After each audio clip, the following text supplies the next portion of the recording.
మీ జీవితం మరణానికి పాలవబోతూ ఉంటుంది. That's not right. Me cell ఫోన్స్లో ఎందుకు వాట్సాప్ చాట్స్ డిలీట్ చేస్తున్నారు?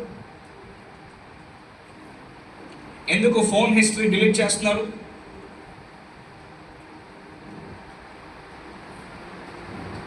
బుద్ధి లేని వాళ్ళే మీరు.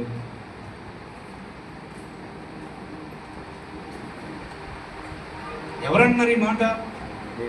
700 వైఫ్స్ ఉన్న ఆయన అంటున్నాడు. 1000 మంది భార్యలు అనగా 300 మంది ఉపపత్నులు, 700 మంది భార్యలు కలిగిన ఆయన అంటున్నాడు, ఇది తప్పు, నేను రాంగ్ వేలో నడిచాను, మీరు అలా నడవద్దు, మీ జీవితాన్ని పాడు చేసుకోవద్దు. స్తోత్రం. హల్లెలూయా. దేవుని నామానికి మహిమ కలుగును గాక. హల్లెలూయా, హల్లెలూయా, హల్లెలూయా. మన యవన బిడ్డలందరూ కూడా ఆ పరిస్థితి నుంచి తప్పించబడుదురుగా. మీరు లేకపోయినా సరే మీ పిల్లల గురించి నీ మాటలు వినండి.